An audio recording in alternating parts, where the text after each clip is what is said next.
આ જે શખ્સ છે કે જે પોતાને આમ તો ખેડૂત નેતા ગણાવે છે, હિતેશ મોઢવાડિયા, એની સામે ગંભીરમાં ગંભીર આરોપો થયા છે કે એસપી કન્સ્ટ્રક્શન જે પ્રોજેક્ટનું કામકાજ કરી રહ્યું હતું, એટલે કે રસ્તો બનાવવાનું કામકાજ, એ રસ્તાને કે જે જનતાના ટેક્સના પૈસા છે એનાથી એ રસ્તો બન્યો છે. એટલે તમે વિચારો કે આ હિતેશ મોઢવાડિયાના કામકાજ કેવા હશે જે રીતની ચર્ચા ચાલી રહી છે. પોરબંદર આપના જિલ્લા મહામંત્રીનો સૌથી મોટો પર્દાફાશ કે જ્યાં આપના હિતેશ મોઢવાડિયા સામે પોલીસ ફરિયાદ દાખલ થઈ છે. પોતે જ રોડ તોડીને નબળું કામ કર્યું તેવો વિડીયો બનાવ્યાનો દાવો કરાઈ રહ્યો છે, જ્યારે ખેડૂતોના હિતેચ્છુ બની અને ફરતા તક સાધુઓને ઓળખવાનો હવે સમય જે છે તે આવતો જોવા મળી રહ્યો છે. હજુ સુધી તમે અમારી ચેનલને સબસ્ક્રાઇબ નથી કરી તો અત્યારે જ ન્યૂઝરૂમ ગુજરાતને સબસ્ક્રાઇબ કરો, ફેસબુક અને ઇન્સ્ટાગ્રામ પર ફોલો કરો.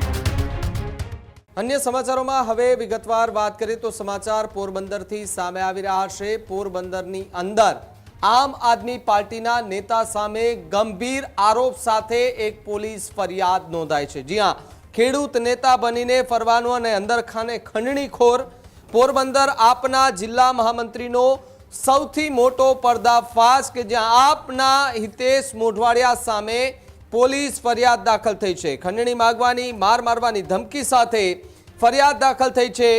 એસપી કન્સ્ટ્રક્શનના નથુ બોખરિયાએ પોલીસ ફરિયાદ નોંધાવી છે.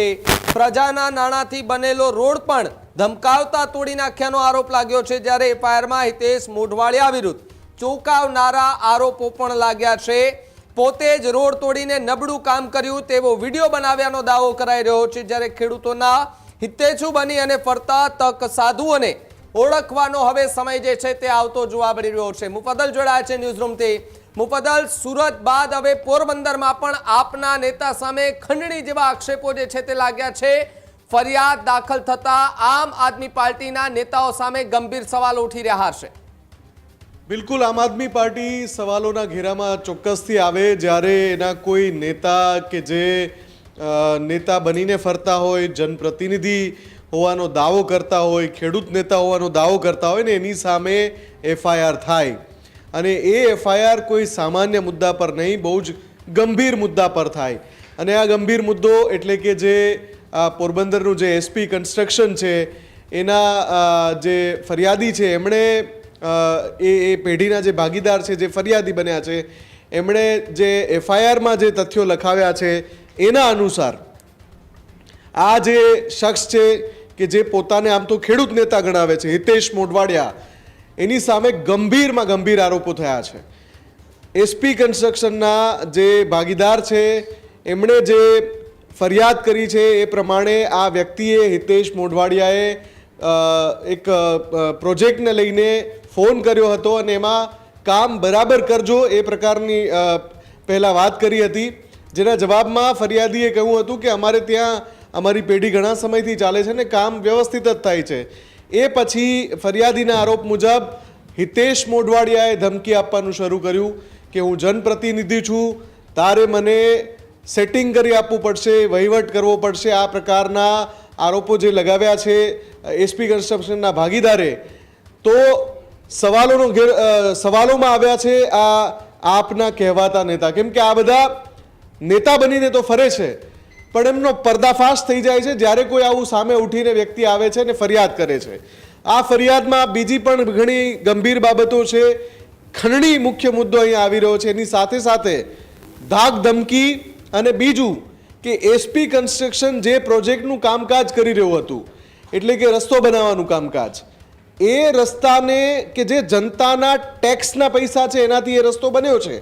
કેમ કે એમને તો કોન્ટ્રાક્ટ મળ્યો છે, કામ તો એ જનતાના પૈસાથી થાય ને, એટલે એ જે જનતાના પૈસે કામ થતું હતું રસ્તાનું, એ રસ્તાનું કામ નબળું થાય છે એવું દેખાડવા માટે, કેમ કે ફરિયાદીએ વાત ના માની આરોપીની, એટલે એ રસ્તાનું કામ નબળું થાય છે એવું દેખાડવા માટે જનતાના પૈસે બનેલા રસ્તાને તોડી નાખ્યો અને પછી એનો વિડીયો બનાવ્યો કે જો અહીંયા નબળું કામકાજ થાય છે.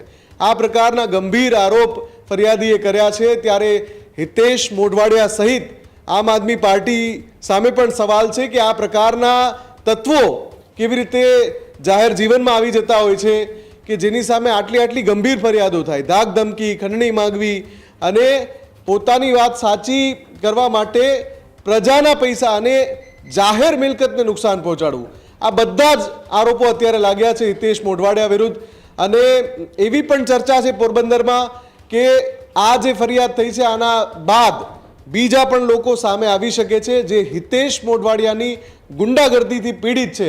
એટલે તમે વિચારો કે આ હિતેશ મોઢવાડિયાના કામકાજ કેવા હશે જે રીતની ચર્ચા ચાલી રહી છે. અને બીજી સૌથી અગત્યની વાત કે આ જે ફરિયાદ થઈ છે એને લઈને પોલીસે જે પ્રાથમિક તપાસ કરી હશે અથવા તો આ ફરિયાદના અનુસંધાનમાં તપાસ થશે, એમાં પણ બીજા કેટલાક કાંડ સામે આવવાના છે. કેમ કે જે મુજબની ચર્ચા છે, જો કોઈ વ્યક્તિ આવી રીતે ફોન કરીને ધમકી આપતો હોય તો પછી એમના બીજા પણ કેટલાક કાંડ હશે જ જે તપાસમાં બહાર આવી શકે છે. અત્યારે તો સમગ્ર પોરબંદરના રાજકીય આલમમાં ગરમાવાનો માહોલ છે. અને સાથે સાથે એક બીજો મોટો સવાલ એ પણ ઉઠી રહ્યો છે કે જે નેતા બનીને ફરે છે, આવા કેટલાક તત્વોની આવી હરકતો અગાઉ પણ સામે આવી છે.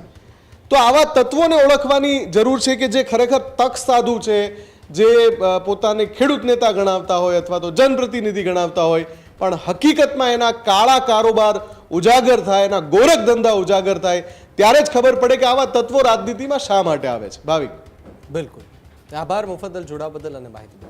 ખેડૂત ભાઈઓ છે ખેતરમાં ડ્રોન ઉડાવતા હોય છે ત્યારે આપણે એક પ્રશ્ન સતાવતો હોય છે કે જે આપણે અત્યાર સુધી જીપીએસ ટેકનોલોજી વાળા ડ્રોન વાપર્યા છે, જેથી કરીને મોબાઈલ ટાવર છે અથવા તો હાઈ ટેન્શન લાઈન પસાર થતી હોય, કોઈ વૃક્ષો હોય, ત્યારે જે જીપીએસ ટેકનોલોજી વાળા ડ્રોન છે એમાં ટકરાય અને ટ્રેસ થાય છે. પણ એગ્રીવન લાવ્યું છે જીએનએસએસ ટેકનોલોજી ડ્રોન, જેથી કરીને એ ડ્રોન છે એ કોઈ જગ્યાએ ટકરાય નહીં, પોતાની રીતે જ ડિસિઝન લે છે અને મૂવ થઈ જાય છે. જેથી કરીને જીએનએસએસ ટેકનોલોજી ડ્રોન છે એ વાપરવાનો આગ્રહ રાખો.